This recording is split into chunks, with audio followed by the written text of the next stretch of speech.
Right, so on today's episode, we are joined by Oscar Cardona. He is a marketing genius. He is a guru with content, and what we're going to do today is just delve deep into his business, how he's created so much success, and his vision for the future.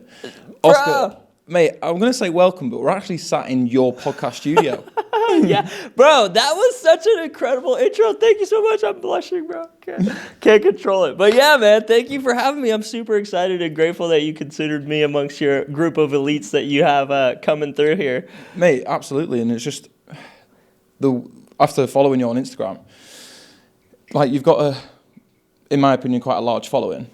And when I jumped on your podcast, it must be like a couple months ago now. Yeah.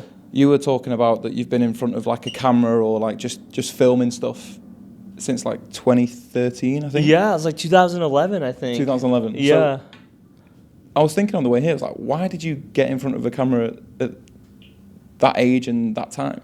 Bro, so 2011, I was 21. Oh, dude, it's a pretty cool story. But anyways, we'll see if we get into it. So 2011. Let's just start with a cool story. I started, I was doing music. So like I had like, the mainstream media had sold me a dream. Like, oh, I could be a freaking music producer. So like I was rapping terrible songs, like doing terrible music. But I was delusional and like thinking I could do it, right? And so at one point I was like, I think I need to be in front of a camera. Like somehow content is going to be important. And, this was like when Twitter was popular, Facebook was around, Instagram was like maybe barely being born. And so I got a camera and I was making my own music videos on iMovie and like, it was so bad. And my wife was just like, one of your biggest strengths is that you're so natural in front of a camera. I'm like, dude, that was definitely a skill developed. Like I need to post like some of my very first stuff. It's so cringy. And that's kind of how I got started, and then just like it evolved into more than that, but that's like kind of what I always stayed consistent with it. Like I always was like, okay, I'll take my camera and I'll take pictures or I'll make a video of where I'm going and doing, and it just kind of evolved. I never anticipated it taking me to where it's taken me, like travel the world and like create the life of, my desires for my family and stuff. So Man, that's insane. Yeah. And just again, circling back, you mentioned about the consistency of it. Yeah. And how important that is. Yeah. So going from like kind of the music and now content creation now, I was again thinking about this on the way in the sense that I would love to see one of your first videos to now, because you genuinely, I second your wife. You're so comfortable like with a camera in front of your face. Yeah. And I remember when we were on your podcast again, when I was mentioning about my first video and it took me like 3 hours to record and just as long to edit, and it was 45 seconds. And I was like, wow. And I deleted it straight after. I think it might still be on my Instagram. Mate, honestly, it's bad. It might still be on my Instagram, and I just want to kind of just look at it, because there's progression to see through that kind of thing as well, not just finances, not just like possessions and all that stuff. For me, looking in for progress and growth within what you do. Yeah. Is so important. Dude, I'd love to share it with you. I'll share it with you after this. But dude, ever since we did my podcast, you dramatically improved, bro. Like you've gotten so much better. It's so dope to see. Cause when he first came, Tom Watts was like just nervous and like clammy hands and like you've improved and become so much comfortable in such a short period of time. It's only been like a handful of months since you started. And like from your first episode to now, like you're seem like a natural, watching you in front of these guests, because the guests they're like now the timid ones, and you're like, dude, no worry, mate. All right, let's go. You're just freaking rocking it. Yeah, I mean, it's the same with anything. I appreciate that. It's the first time you do anything that you haven't done before is always going to be nerve-wracking. You're always going to be like, kind of, am I saying the right thing? And after, obviously, like putting the reps in and being consistent with it, you just relax into it. Yeah. And I genuinely feel like I should start paying rent here. Yeah. Because I'm here that much. Yeah. But also, like, props to you and the guys behind the camera to making it into an environment where it is relaxed, the energy's high, and you just kind of, you're more inclined to be yourself. Yeah. And then, again, going from doing the episodes and whatnot, it's just like just relax. That's dope, bro. And then that's kind of like what we want to do is create like the right energy, comfortable space. And that's why the expansion is going to be so dope, just to like continue to keep more, or just give more, right? Give more to the community, create a bigger community, make more safer space. Because like here, audio, like I just heard somebody like drilling, but like up there we get to design the whole entire space. So like soundproofing everything is going to be like literally from them building the walls is going to be soundproof. So it's going to be really dope. Yeah, I love that. And I remember you mentioning that previously, and I think for me this has been a game changer because I've never been confident in front of a camera, which might sound a little bit strange, that is but crazy. like to get my personality across, me holding up my phone or sitting in front of the camera, like I'll find any excuse not to do it. Yeah. But in a conversation with people like yourself, it allows you just to like soothe into it and get your personality across. So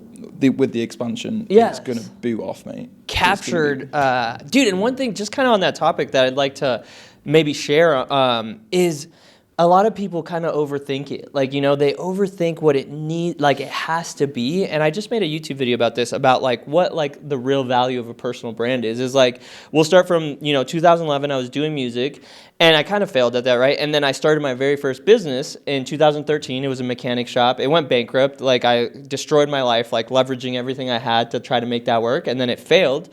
And I was doing it still, like I was still doing content, making videos, like doing everything that I know how to do to generate business. And like from the music venture to then like the mechanic venture, people followed me and they saw that. And then I failed in public and it was painful and people followed me through that. And then I went back to music for a while, for like 4 years, and I had a music studio and we were doing stuff and people from that like followed me. And then I had a marijuana delivery service. Like I was a pastry chef before I like did any, like that's how I saved up to get cameras and stuff. That was my career. And so then from that, people followed me, and then I like tried to do the edibles and the distribution, and I failed, and I got arrested and went to jail for it, and people followed me from that, like, you know, and then Pathfinder was born, and people followed me from that. So like your personal brand, like along each part of the journey, people will follow you and resonate with it, and they will continue to follow you and see you progress. And like you don't have to be just like a personal trainer. Like you could change and now become like the community that you're creating, and then you could change after that and continue to keep building that, and people will follow you and resonate. And so like I think a lot of people just super overthink it, and that like paralyzes them, and they think like it needs to be perfect, it needs to be a certain way, it needs to be this. And it's like, dude, I failed in public so many times, just like thinking something's gonna work and trying my best at it and then failing it and doing it in front of an audience, you know? And so like it doesn't have to be anything serious. It just needs to be you taking the step forward and then letting it morph to who you are, and then eventually people will take action with you. And that's what I think, like the whole thing of like putting out content and developing a personal brand, it's just to inspire and influence people to take action with you. And whatever that action is, whether it's like go to your mechanic shop, have an edible, smoke some weed, come to the studio, get a video made, like whatever action you want them to take with you is just what you're doing in the moment. And people will take action with you because they like you, because they're like, oh fuck, Tom Watts, I love his personality. Like, you know what I mean? Like I resonate with that guy. I'm looking for a personal trainer that's high level. Like boom, he's my guy because I saw him, I liked him, and then they take action with you. And that's all like it is in a nutshell, I think. It's a big nutshell. Wow, I was not expecting that, mate. So just going back, like you obviously in the public eye, going through your failures, you've shown authenticity and vulnerability through every single step of your kind of career, as such. Yeah. Which, for me, builds that know-like trust with you and the potential consumer, or even if it's just a follower. 100%. And they give you, like, they're just supporting your journey. Yeah. Is amazing. It's huge. But just going in if you don't mind me, you don't have to. Yeah. But like whatever going into when you did get kind of sent to prison, how did you? I know like rebuilding from a failure or a setback is different, but rebuilding from going to prison. Yeah. Was there any differences? Well, it wasn't prison. I don't know. Like, prison is like long term. I was only in jail for like 3 weeks. So like, yeah, which was terrible because like they were trying to hold me with like 3 what are they called? Felonies. So 3, like, manufacturing drugs, which would have been the same as manufacturing, like, meth, right? Like, distribution of, like, drugs and possession, intent to sell drugs. Like, even though it's just weed, right? Marijuana, like, but it, so that was a catastrophic failure, and the mechanic shop were equally catastrophic because I staked like everything I had. Like I leveraged all of my resources to it, and then it was stripped away. I think the jail one was a little bit worse because I felt like totally destroyed and violated. Like I still have like PTSD about it. Like it's crazy because they literally came into my studio. It was about like this side, but it was a music studio, and I used to have like all of my weed there, and I basically, it was like the trap house, right? I sold all the weed out of there. I had like the scales and everything, and so they literally broke. So this is how it happened: is I had the delivery service. It was doing well. I was making like $1,500 a day, and at that point in time, I was like 26, and I was like, oh dude, I made it. Like fuck yeah, I'm finally gonna be rich. Like yes. And then so it was doing really good financially at the time, and then like the DEA, like the drug enforcement agency in like Las Vegas, I was advertising through like a website like Where's Weed and Weed Maps, and you didn't need to have like proof of license or anything in those days. And so then they placed some orders to like frame me, right? Like to set me up, and they placed the orders, they got enough evidence, and then one day I like went to the studio and I was gonna go out to do my rounds. I had like, I don't know, a lot of deliveries. So hit the studio, go out to do the rounds, and then I would do music in the after that. And so I'm leaving the studio, and they just like pull me over, and I like get pulled over on Sahara, like in front of the Palace Station, and the guy, like, it's not like a marked vehicle, right? So I think it's like a highway patrol or something. And I get over, and the dude like opens my freaking car door and pulls me out, like yanks me out of the car. And I'm like, what the fuck? I'm like pissed off. Like, what do you think you're doing? And he like pulls out his badge. He's like, does this look like a regular fucking police badge to you? And I'm like, oh my no. God. I'm like, what the fuck? I was like, yeah, I got weed. It's right here. Like you know? And they're like, no, we're raiding your studio right now. We know you're a kingpin drug operator. I was like, what the fuck? I was like, you got the wrong guy, bro. I was like, I sell weed, I swear to God. And then, so they raid the studio. Dude, they got like, bro, the owner of the studio was like, what the fuck's going on? There was like a bunch of guys in like yellow jackets, like the movies, you know. They're so stupid too. They like didn't find any of the fucking weed. Like, so they raid the studio, they have me in handcuffs, and they're like, dude, classic like movie line. Do you want to go to jail or you want to go home? I was like, I want to go home. They're like, okay, you're going to work for us now. I'm like, what? They're like, do you want to go to jail or you want to go home? I'm like, whatever, bro, whatever. He's like, all right, sign this paper. So they signed the paper, right? Fucking, they let me go. I go to my studio. It's like raided. I have pictures of it still. I go check my weed stash. I used to put like pounds of weed in guitar bags, and they didn't find any of the guitar bags, but I had edibles in the fridge. So they took all the edibles, like hundreds of edibles. And I opened the guitar bag. There's like 5 pounds of weed. They didn't even find it. I was like, oh my God, I have 5 pounds of weed. These fucking idiots. And then, so right away, first thing I do is I call my mom. I'm like, Mom, she knew I was making edibles because I was like pastry, and then I left and I had the studio. So she kind of knew what I was doing to an extent. And I was like, Mom, they fucking raided me. They took the edibles. They want me to be like a snitch. They want me to work for them. And they're like, she's like, what? I was like, yeah. She's like, you could get killed doing that. I was like, I know. She's like, go to a lawyer right now. She's like, drop everything, go to an attorney. And I was like, okay, sick. So I fucking Google, like, you know, attorneys. I like go, I have like 20 grand in cash, bro. Like I fucking go there and I'm like, I need an attorney. I have $20,000. They're like, okay, sign the retainer fee, whatever. And then they're like, okay, don't worry about it. Call them and tell them this. And like, I call them right there. I'm like, they said, I can't tell you anything, contact my lawyer. I like sent them the text, right, of their contact. And then I didn't hear from them for like months, for like 2 or 3 months. But at this time, I'm like, okay, I got to get a regular job, like, you know. So yeah, so it was like, it wasn't like all at once, like destruction of life. But like, yeah, it was like slowly like deteriorating. And then, so then I had to get a regular job as a busser at Lavo, and I was applying at a bunch of different places, right? And I couldn't get the job, and I wasn't passing the background check. So I called my lawyer. I'm like, dude, can't even get approved for Uber or Lyft. I like can't get approved to like any entry level job. Like, what's going on?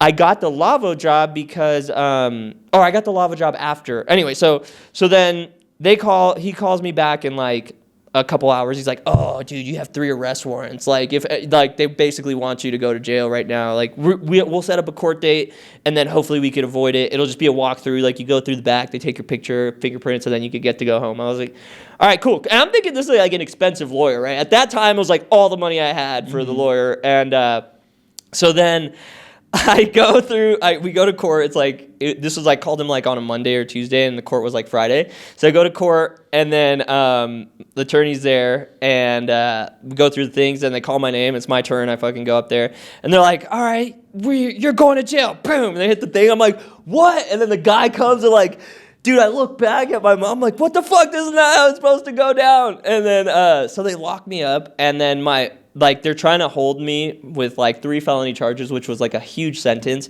to try to get me to like tell on somebody for something. Like, you don't even with guns or real drugs. I'm like, dude, I swear to God, like if I did, I would tell you, because I don't want to go to jail for like 5 years, but like I fucking don't. And like, so they had that like hold on me for 3 weeks where I couldn't get bailed out or anything. And that was like the most like treacherous space mentally that I've ever been in. It was like the bottom of the rockest bottoms, like total like freedom stripped. Like they treat you like worse than an animal. Like your food is like, there's no nutrition. I didn't ask for money from my parents or anybody. I was like, I'm gonna fucking just do this like a gangster. Like I got myself in this situation. And so just like that institution is designed to break you down like mentally and physically. And yeah, it was just like terrible place to be. And then finally, so I'm in the abyss, right? Like I get transferred from like the city to like the longer term, like North Las Vegas, where people go to do like long time. I'm like, fuck, dude. I'm like, I'm fucked. And in my mind, it's like the abyss, because they're not telling me when I'm getting out. I don't have like a sentence date. I don't have a court date. I don't have anything. All I know for sure is when I call my mom and she's like, they won't let me, like you have a hold on you that like the bail won't post or whatever. And I was like, fuck. Finally, after 3 weeks, like the bail post, I go to court. They like discount it, like count it as time served. None of the felonies stick. I go to, I have to do like 150 hours of community service and then stay out of trouble for a year. Like if I get in trouble for anything, I would go back to finish like the year sentence or whatever. So then yeah, that was the pit of the bottom. That was the final rock bottom stage. Mate, what a story. I mean, I'm going to be completely honest, I wasn't expecting that, mate. Yeah. Wow. But the reconstruction of it, though, like, was, so I got a job at the Cosmo after, and I was still doing videos, and then I just never gave up, bro. Like, I just, like, never accepted that was what I was going to do. Like, I just always knew that I just going to keep trying. Like, whatever it is, like, fuck it. That was a huge, epic failure, and I was like, I'll just keep making videos. And I got a good job at the Cosmo doing pastries again. It was like $22, $23 an hour. And I did that for a couple years because I was so afraid. Like I was so traumatized to even go outside, bro. Like because I felt like I was raped. Like I was just paranoid of everything. I was traumatized, but I like, just kept making videos for people, kept collecting my paycheck. And then at that time I met my wife, and then eventually she was like, you got to go all in on Pathfinder again. Because Pathfinder, I formed it prior to that whole thing.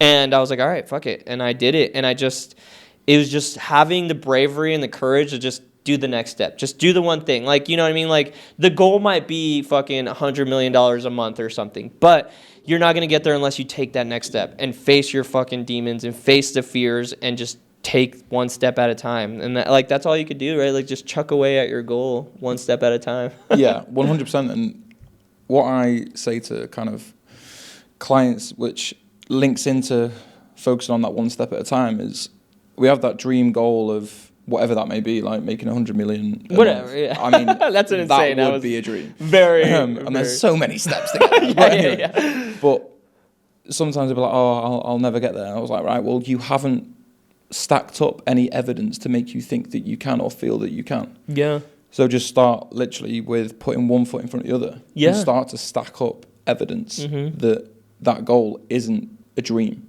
Yeah. It is achievable. But without evidence, without kind of you putting your best foot forward at every opportunity you get, yeah, it's not always going to go to plan. But if you have that mindset of my best foot's going forward no matter what, Yeah. you're going to get there, or you're going to get very close to it, and you're going to achieve a lot of things on the way to that. Yeah. And I mean, the thing is, like, people think maybe their goal is like losing 100 pounds, right? But like, maybe it's not losing 100 pounds. The actual goal is getting to the gym. Like, you know, that one step. Like, if you got yourself, like, if you slept in the day before, but then the next day you got yourself to the gym, it's just enough of those, like you said, stacking up. And then before you know it, you look back and you're like, holy shit, I think I lost 100 pounds. You know, like. But just going back from when you were like at the rockiest of rock bottoms. Yeah.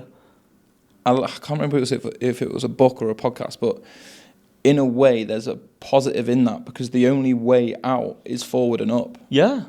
No, it's a blessing. Every failure, bro, every rock bottom I've had, I've learned a truth, and I've learned something from it. And had I not done that, right, because like I was making $1,500 a day, like that started to be pretty good money. But like, what if like all of a sudden someone introduced me like, oh, you could sell cocaine and you can make $3,000 a day or $5,000 or $10,000. And what if I would have taken that step or that risk, and then that could have channeled into like me dying or like a real actual prison sentence or something, you know? So everything is always happening for you and for your best interest.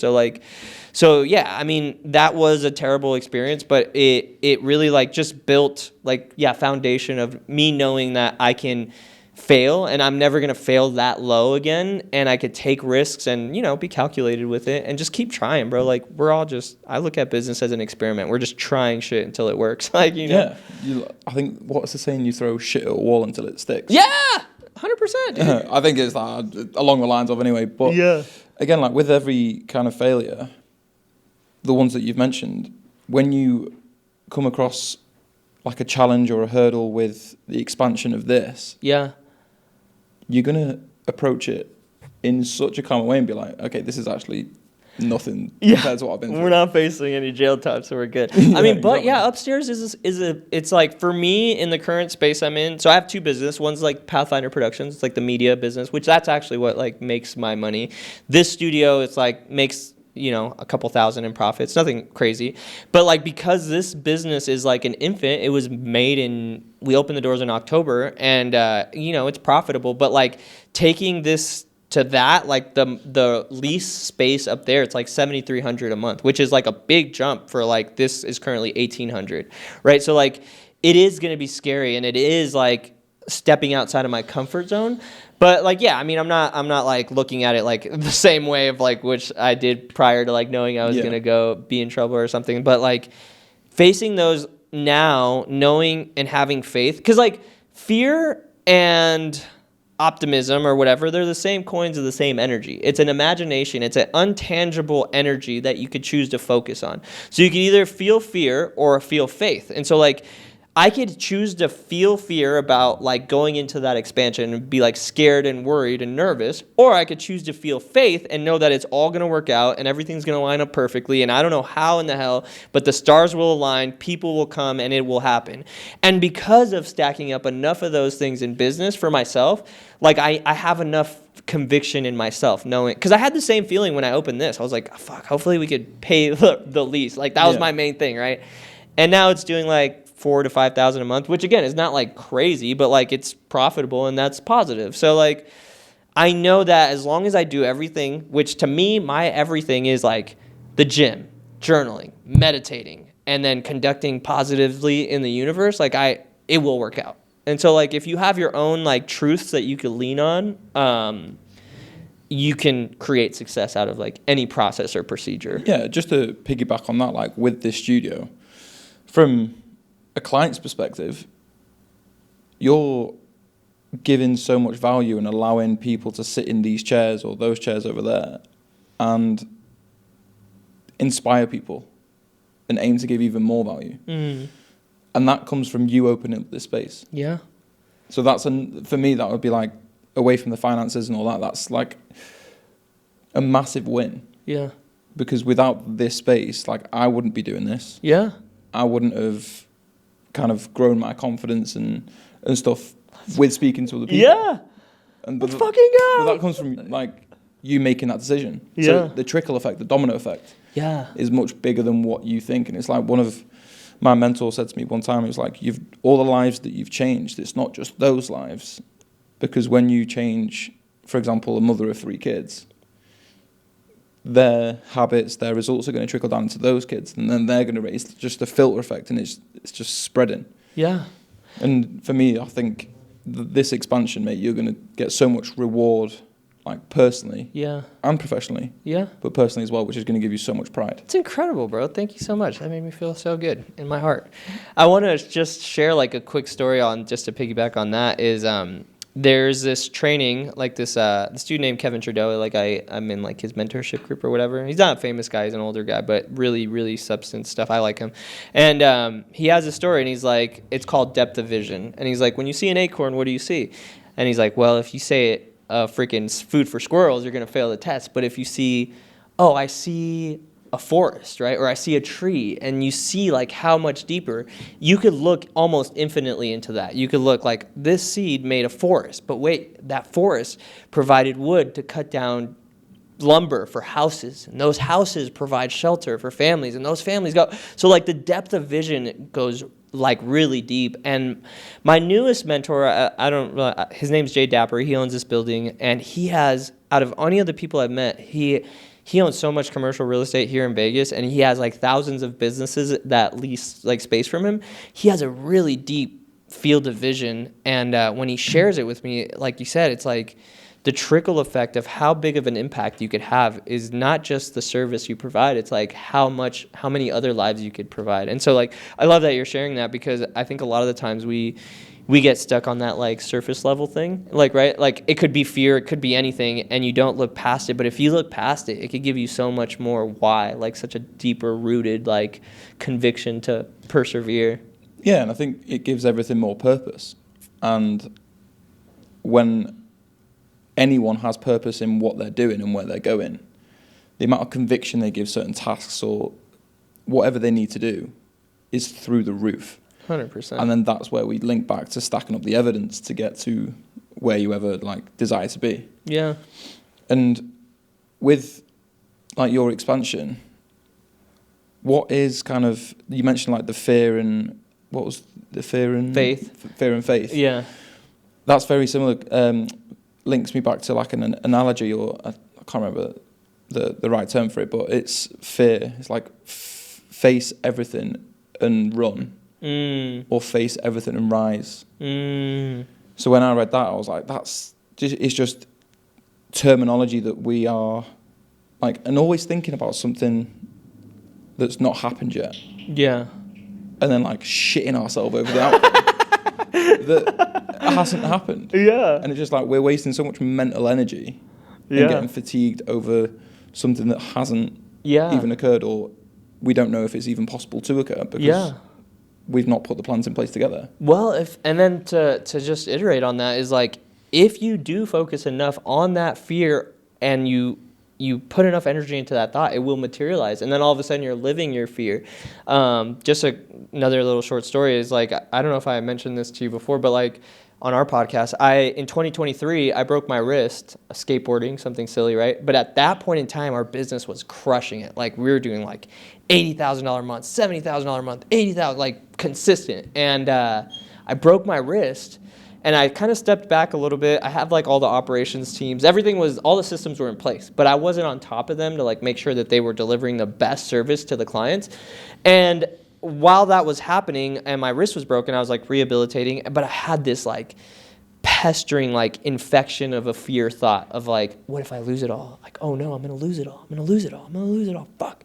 I'm fucked. I'm going to lose it all, right? And I literally obsessed over that thought for like probably more than 8 hours a day. Like it was just gnawing at my heart and soul for like that whole year, 23, right? And what happened is like we started losing clients falling off, and we went from making like $80,000 a month to freaking like $10,000 a month. I had to do layoffs and all kinds of stuff, and like that to me proved to myself. Well, and then 24 came around and I had a great year, but like it proved to me that like, dude, if you focus on the fear, like hyper focus on the fear, and you think of the fear, it will materialize. Versus like, what if I would have focused on the faith and like, dude, we could still do $100,000 a month without me even being there. Like, what the fuck? That'd be sick, right? Like that would have perpetuated and materialized a different reality. So it's like, we are our cause to the effects. Yeah, I think when Joe Worth that we had in. Yeah, that guy is sick, dude. I really enjoyed you guys' conversation. When we were talking about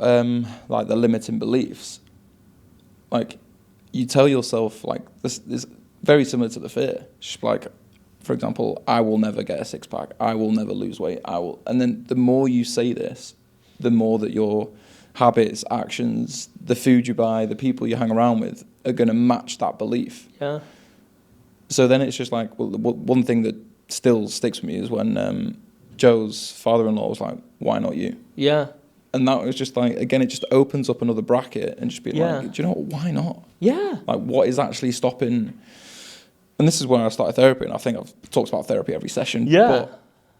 But the thing that was stopping me growing was me, and that's the same with every single person.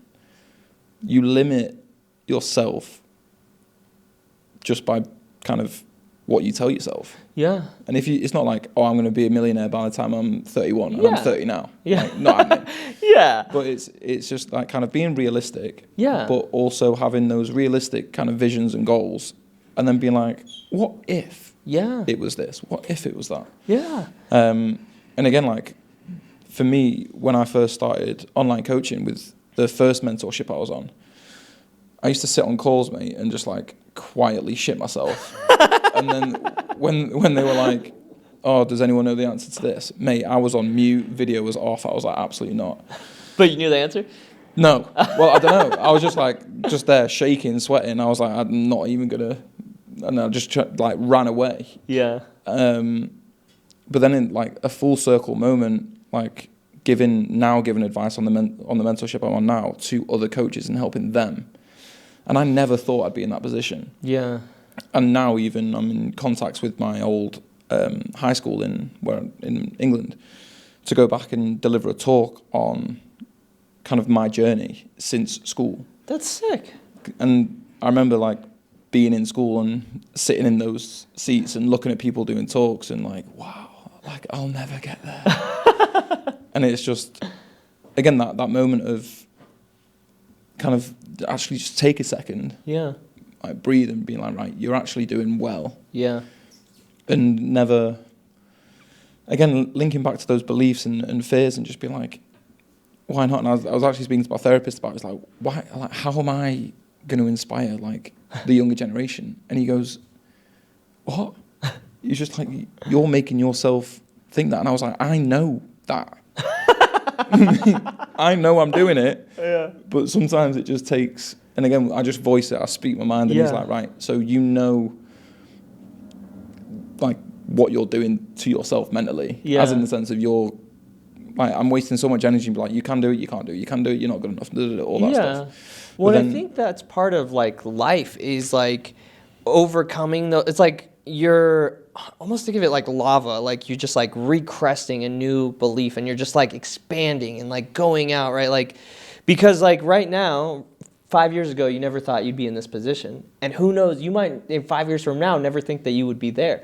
And it's like constantly overcoming those like one belief, like one at a time, just little by little. And like, why not? Why couldn't I just do that? And you really just inch your way into your beliefs. Like, you know what I mean? It's like maybe you never thought you could lose 100 pounds, but then you lost 100 pounds. And you never thought that you would be this fit. And then you become that fit. And it's just like one little like notch of your belief. Because that's what it is if you believe it, then you can achieve it, right? But the problem is that we don't believe it because of our, like what you're saying, our inner thought. So like if you can just inch your belief just one little step at a time, then that's what I think all of life is, right? Like it's just constantly reconstructing yourself and recreating and pushing your boundaries. And then, you know, when you look back, you're like, holy shit. Yeah. And again, just to like further that on, our limiting beliefs, our fears that we all tell ourselves is essentially there to keep us safe. Because that's where like growth happens when we're on, like going to pushing ourselves outside our comfort zone. Yeah. And it's not a case of like, if you want to progress, like for you, the expansion, you should be like, right, I need to go outside my comfort zone. I'm going to go run a marathon tomorrow. Yeah. No, it's got to be like in line. Right. So like you were saying, there's like some fears about the expansion, the rents going up and all that stuff. But it's a step in the right direction for where you want to go. So then you can have trust in that step. Yeah. And again, my therapist said it was like that those voices are there to keep you safe, but it's understanding how to kind of interpret them with context. Yeah. Yeah, because you're like, technically you're not like your thoughts, right? Like if you could think that like, hey, I'm not my thoughts, like this is not my thought. I don't have to identify with it. And like you could hear, like I have those thoughts all the fucking time and I'm like, no, cancel. It's not me.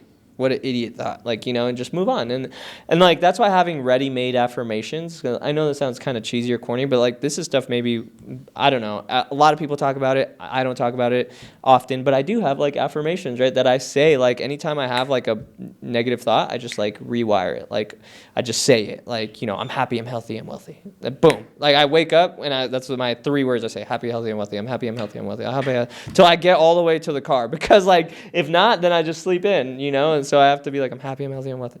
Another one's like, I make $100,000 a month. I make $100,000 a month. I make $100,000 a month. Like, and then when I catch myself having idle thoughts of like stupid shit, like, oh, I wonder who's on American Idol now. I make $100,000. You know, like those are wasted fucking rooted thoughts that are just wasting your thing. So you go back to your affirmations, and then you freaking. Mate, I've got to tell you this. So I was. Obviously, what I said about going back to school, I was building out kind of a structure and a framework of what I was going to mention, how to make it interactive, how to make it engaging. And I was speaking to one of my mates who's like a golf coach, and we were talking about a quiz, and I was just like thinking of questions, and I had my laptop with everything up. Yeah. And then I was like, how? Then I started Googling how many calories in a whole cow. Mate, I was like... Yeah, that's what I mean. I was like, what are you doing? I was like, get back to what you were doing. Yeah. But no, I love that. And one thing that when I did kind of jump on a live Q&A with other coaches to help other coaches, they were talking about like confidence, and I was like, well, I can unmute on this one because I've struggled with that quite a lot. Yeah. And the first few calls that I had with potential clients that were kind of surgeons, doctors, CEOs, all these, I was struggling with hey, why? Like, I don't want to show that like I'm unconfident, I'm jittery or anything like that. So before every I make so many notes, but before every single call, I would write down, you are enough, be confident, be yourself, like be an authority. Yeah. And again, like you're saying, it might be cheesy, it might be corny, but it works. It literally works. The last thought that I had going into these calls and like basically showing them that how I can change their life. The last thought I had was, I am enough, I am confident, I'm good at what I do. Instead of shit. Yeah. Yeah. You know, that I'm enough, I'm whole, I'm complete. That's like a valuable affirmation that, you know, I've leaned on myself, because like for whatever reason, sometimes, yeah, I feel like that. I mean, I think everyone battles with the imposter syndrome. Up until I met my wife, I literally thought I was scamming people to make videos for them. I was like, they're going to pay me to make their videos? Just run it, baby. You know, I'll make their video. But then you start to realize you are actually adding value, like, you know, and you are enough, and you are whole, and you are content. So the John Rith guy that was here, I asked him, like, hey, recommend me a book. And he recommended me a book, Millionaire. He actually recommended me like 5 other books that I had already read. I was like, I've read all these. And then he was like, all right, what about this one? And then it was The Millionaire Fastlane. And I'm like halfway through it. It's an incredible book. It's really good. I have to thank him once I finish it. But then I recommended him a book, and it's called The Kabbalion. And it's kind of esoteric. And I went back and I'm reading it too, and now I'm halfway through that as well. But like, I was like, oh, dude, hopefully this doesn't like make him think I'm a weirdo or something, because it talks about like kind of God in a way, but like in a way that is like neutral. Like, and this is a thought that I had. I'm gonna link this back to like you're enough. Is like it talks about the all, and like if God is the all, right, or the whatever your relationship with the all is, like it's unknowing, ununderstandable. It's just everything that is, right? It can't be created, it can't be destroyed, it's just all. And if the all is all, right, it's everywhere, that means it must penetrate everything. And it must be everything inside of it is consistent with it. So that means that the all is like you're inside of the all, or you're inside of God. And if you are inside of God, that means that God is a part of you, right? I'm just using the label, whatever your relationship with is. So that means that God is within you, and you are a part of God, and you are a part of the ecosystem. And so that if you are that, then that must mean that you are worthy because you are God. Like, you are within the context of its complete existence. And so if wealth, if abundance, if everything is available within the all, that means that it's available to you. And that means that you are a part of it. And so all you need to do is just be in alignment with it, right? By like positive energy, doing the best of your service that you could do, and like tying it back to like the Millionaire Fast Lane, is do the process correctly, and then you can unlock all of your desires. It's already basically your birthright because you are God inside of God. Like, it's a esoteric book. Yeah, and I think that kind of, I don't know if I'm along the right lines, but the way I see that is possibilities are endless. Yeah, 100%. Like, there literally is no ceiling on what you can do to an extent. Like, and again, as long as you have, if you have the purpose in the right places, possibilities are endless. Yeah, 100%. And I mean, it's just like however you want to come to terms with that thought. But like, I was reading it, and it, like, I was telling my wife that I was like, yeah, hopefully the John Worth riff Joe doesn't think I'm a freaking weirdo. But also, I was like, I don't know what value this is adding to me, but I do feel like a weird sense of peace. Like, I feel like it's stimulated my mind, it's entertained me, and I do feel like a little bit at peace. So it's got to add some value, just stimulating that thought, right, and entertaining the thought. And I think that's what all books are, is just to stimulate your thought on like a possibility, and then move forward. I have a graphic designer that's like worked for me for like a couple years, and we used to do these like weekly calls where I used to make all my staff read like a self-development book, and then we'd like go over it and talk about our takeaways. But then I like kind of like tapered away from it because I like downsized a lot, and there wasn't like enough people to make it fun anymore. So like, but he continues to do it, and I'm telling him I'm like super proud of him, because like self-development, like if you want to unlock wealth or abundance or like your dreams or desired outcome, it really is just comes with your mind, as you have to unlock it inside of your mind as the possibility, and then it allows like opportunities to show up in front of you, and you take action on them because you see them. And like, you can't get to that without unlocking your mind. And so like, one thing I wish I would have started doing, I didn't really start reading adamantly until I was like 28 or 29. But I wish I would have started that like sooner, because I knew I would have unlocked, because I don't know how I've created success for myself. I have no idea. People tell me all the time, like, you did all this with a camera? Like, dude, I don't know how. Yeah, I mean, from an outsider looking in, the consistency, the lessons that you've learned, and content creation or being in front of a camera has been through every single success and failure that you've had. Mm-hmm. So you've always had that backbone to not kind of fall on, but it's always been something that you've kind of enjoyed. Yeah, it was never supposed to be a business. It was just like a passion. I just liked making videos, and I liked making music, and I liked creating it. And then it turned into this business, but which is like a blessing and a curse, because they say like, if you do what you love, you'll never have to work a day in your life, which is, I don't think it's true, because you do have to work, but then there's no separation. Like, what do you do for fun? Like, this is what I used to do for fun. Like, like. No, I love that. Yeah. Cause like, I've never worked harder. Yeah, exactly. But I love what I do. So yeah, I get that saying, and I understand that phrase. Yeah. But especially when you're running your own businesses, it's like, it doesn't stop. And it's on you to make it a success. Mm-hmm. You can't, if you work for another company, it's not like, okay, so what are we doing today? What's the plan for this year? Yeah. It's you. Yeah, you got to figure that shit out. Like, what are we going to do? When shit hits the fan, it's coming straight to you. Yeah, I was having a conversation with Eric just like that. It's like, right now, we're in our comfort zone. Like, everything's cool, right? We could sit here and bullshit for hours. Like, all the bills are paid, all our families, whatever, we're good, right? But when we go into that expansion, it's like war. Like, you're going to get to work. Because, like, yeah, no one's going to save me.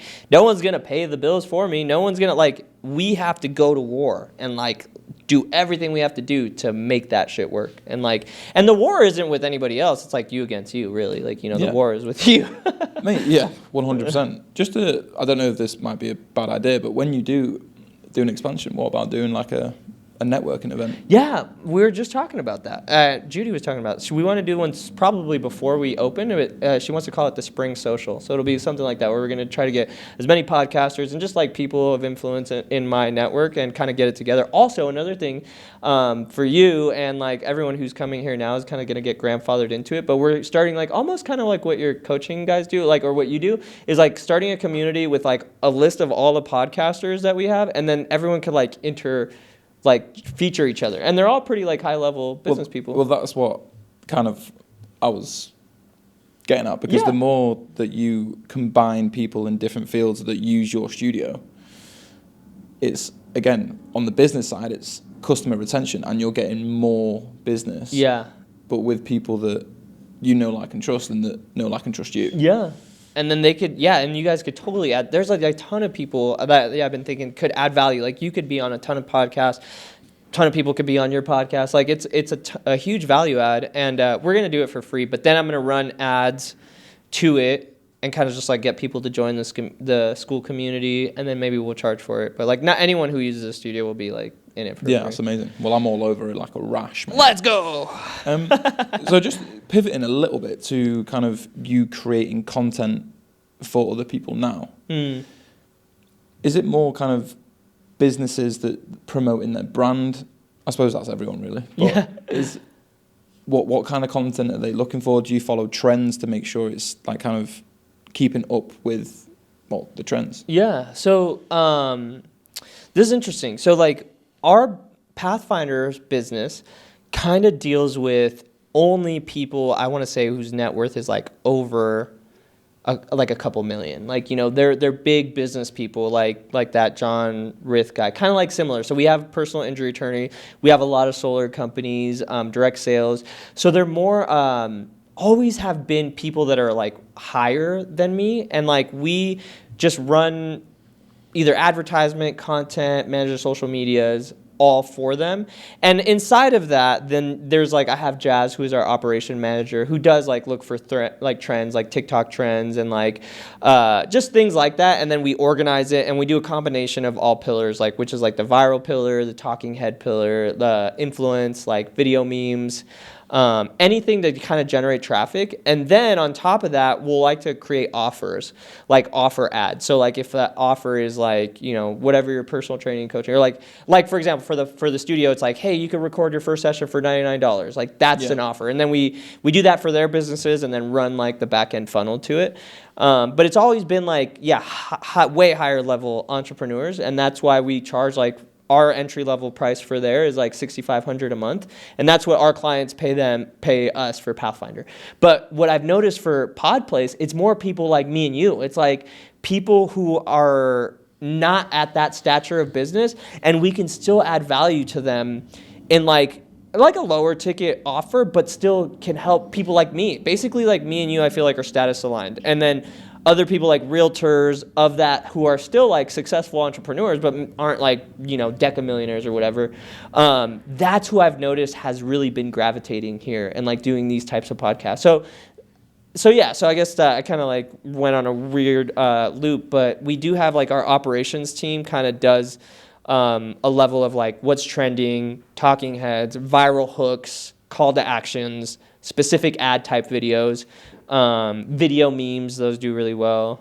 So it just depends on the strategy. Like some clients, like some attorneys, like don't want to do like the cheesy like stuff, and look corny. Some attorneys are like, do the corniest shit, like make it go viral, like, So it just depends on what like the client's vision is and how we kind of craft it around them. But why also I like the studio is because it's one offer. It's like we record and produce your podcast, so we could create a system like where it could just crank volume and do that one task really good at a really high level.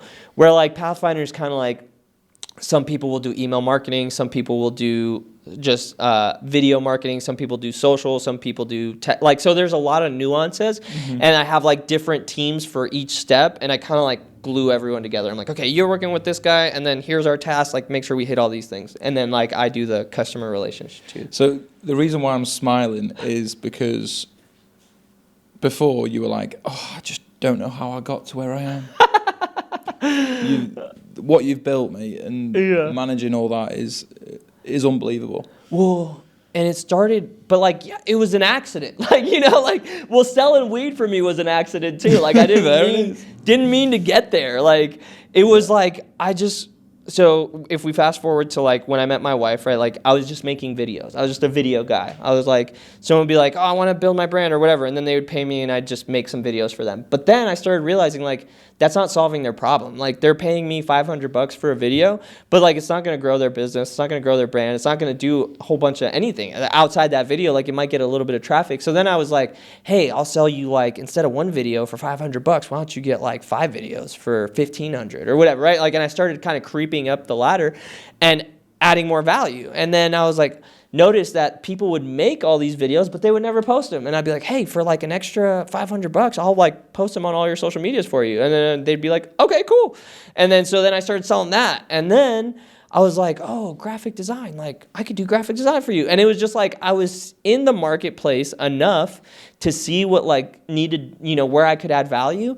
And then as I climbed like all the way up to like, eventually I couldn't do it all myself, and I started bringing on like Jazz, my operation manager, has been with me for like 4 years, and like it just like as I started adding pieces to the puzzle, we started creating systems, and then now because we've created all the systems over the last like 8 or 9 years, I can be not so involved, but I still show up. Like, you know, I still go to the shoots and I'll like interact with the videographer and the content creator and the client just to like show up and say hi and add value.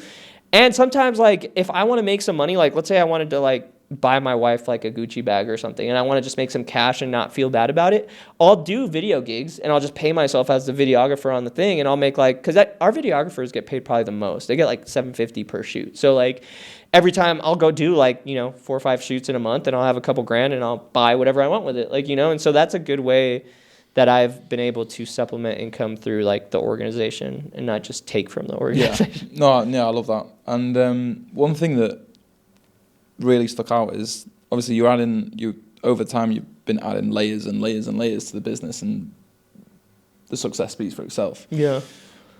But throughout every single layer that you've added, the core kind of theme is value. Yeah. And seeing where you can add even more value to the client, which is going to improve their business, which is going to even give more value to their clientele. Yeah. And that's something that I think someone turned around to me, I think it was a friend or something, was like, are you doing this podcast to get more clients? I was like, that is not my reason at all. Like I said... Well, you've been going hard. Yeah, I'd like to hear this. But no, literally at the start is that we said about getting my personality across and just letting people know me more. Yeah. Like my close mates, missus, family and all that, obviously. Yeah. They know me. Yeah. But it's allowing a space where people can kind of see what I know, also see what I don't know by getting you guys on board and being like, whoa. And that's huge. Yeah, that's a huge value. Being vulnerable, but also stepping into like a zone where I've never been before. But it's nothing to do with getting more clients. But that's just a byproduct, though. Exactly. Well, this I said with the shoot I did with Adam, like the videographer there, like close mates, and I think he mentioned something similar, and I was like, it's just to give more value and show that I absolutely love what I do and will push the boundaries of being uncomfortable. But like I said before, everything that you push that uncomfort with is all directed in me progressing. Yeah, bro, and it's just a law of reciprocity. Like by you adding more value in in this way, like the universe has to give back to you. It's literally the law. Like it has to, because you are putting energy into creating more value for people, and then the universe just reciprocates the energy. Yeah. Like it's literally, bro, and like I can't tell you, I have one of my sales guys yesterday, right? We were on a call, and he's been doing a ton of stuff for us. and we've been doing like leasing stuff. So like it's a whole process. Like for someone to lease a commercial freaking space, it takes forever, like 3 months. And so he's like, he has some commissions backed up, and I'm like, bro, it's coming to you, right? Like the energy that you are putting in has to be reciprocated. Like it's the law of the universe. And I give, like, right, in some religions they call it tithing or whatever, like give 10% of your income. I do that, and I never said this out loud, but like almost selfishly, like I give, bro, like the other day I just gave this kid, I carry cash around, like not a lot, like $100 sometimes, just for whatever, to give away, literally to give away. And so this kid was selling like candy out front of Smith's the other day, and for his basketball team. I don't think he was. He didn't look like a basketball player, right? Like he was looking raggedy. And so I freaking like, I'm getting out of Smith's because that's where I buy like my liquid deaths and stuff. And he's like, hey, will you help me out with my basketball team, whatever? And I just opened my wallet and I gave him 100, and I was like, I don't eat candy, but good luck. And it is almost selfish because it made me feel good. It's gonna help him, and by law, God, the universe, has to reciprocate the act because it's just how it works. And so like you have to give value, and you have to give, and it can be broken down in the most fundamental level, right? Like if you take a seed and you plant it, you have to take care of it, water it, give energy to it, give, and then it'll grow, and you'll have an apple tree, and that will have hundreds of apples. And then but that's how it works. And so you can't just expect to like, I want an apple tree, and then you're like, well, I'll plant an apple tree once I have an apple. Like, what? No, you have to plant the seed and give, and then eventually, by physical law, the tree will grow and you will get fruit. Yeah, and it's fundamental across everything. Yeah, I think patience comes in with that as well. Like you can't expect, like, for example, you giving out $100 and then be like, right, where is it? Yeah, you got to be patient. But one thing I say to clients, and just like, you get out of this process what you put in. Yeah. And I think that transpires into literally everything. Yeah. And like not expecting a reward there and then, but knowing that it's going to come. And you might not realize it's coming back. It might be, I don't know, a PB month with sales. It might be a really good video that you published and you get leads from it. Whatever it is. Exactly. It's going to come back in many different forms and ways. Exactly. No, I love that. Well, and fitness is like one of the like literally most fundamental ways of delayed gratification. It's not like you could go and be like, I just did 1,000 push-ups, I don't even look buff. Yeah. And fitness, I feel like, has been a core pillar in my life. Like I've never not exercised since I was like 18 or 17, because in those days it was like, I want to get buff so I can get girls, but like it just became a fundamental staple in like my existence. So I've never not exercised, and when I don't exercise, I feel terrible. But sometimes, like, I read the David Goggins book, and it got me fired up, dude. I was like, I'm being a fucking pussy. Like, I need to go harder. And, like, with everything, not just, like, the gym, but it started, that was the very first, because that's the very first part of my day is the gym, like 5 a.m., 6 a.m., right, gym. So, like, that's where it first shows up. And it's, like, it shows up in, like, oh, I got a little pump, but, like, let's just do 2 more. Like, like, not like 2 more sets of 2 different exercises. Like, let's try it. Like, why not? And then you're like, all right, let me do, like, another one. And then you're like, all right, you leave the gym and you've like fucking exerted way more energy than you normally do. And then that carries into the rest of the day. It's like, I come to work and I do those extra like BTS videos and like all kinds of other shit, right? And then I also go home and like the house is messy and I clean the house, right? And then I make dinner and I'm like, just fucking all the way. Yeah, that links in with Mark. Actually bought me a book, I think The Power of One More by Ed Millett. Oh yeah, I have heard that. I haven't read it yet. And it literally just mirrors what you said.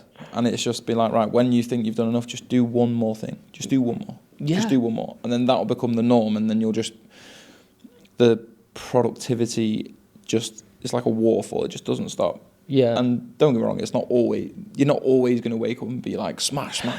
Yeah. But what you do is, by doing that consistently, you raise the level of your standards to what you actually get done. 100%. So then when you have an off day, you're tired, whatever, you go to the gym and you're just like, performance wasn't great. Yeah. But you still got there. You're still working, you're still being successful, you're still doing this, you're still doing that, but just the way you perceive it mentally isn't the way when we've just like nailed a pint of espresso. Fucking let's go. A pint of espresso, holy smokes. Mate, you'd be like a rocket up your ass for about a week. But no, mate, I completely loved this conversation so much. And even though we've been connecting, for the last like 2.5 months? Yeah. I'm learning more about you each week, mate. And I love it. Likewise, bro. I mean, I love to see, in the short couple months that I have known you, just your success, it seems like it's grown so much. Like, you bought a house. Just since I met this guy, bought a house, dude. He like went from freaking nervous and timid on a podcast to like a pro. Like, your growth.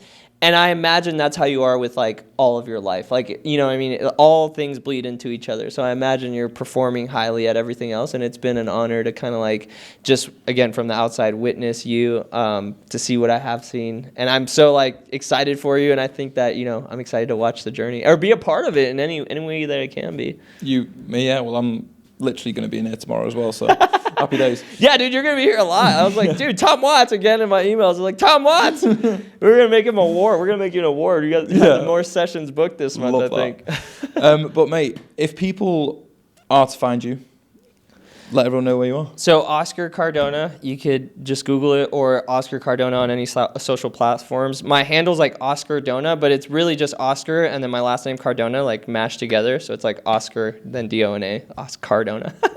But anyway, so that's my handle, YouTube, TikTok, Facebook, Instagram. And yeah, give me a follow. I will follow you back, and hopefully I could add some value to you in any way. Same for you, Tom. We got some, I'll tell you off camera, but some really exciting stuff that we can't share yet. Amazing. Thank you, mate. Let's go. Tom Watts. Woo! Mate, that was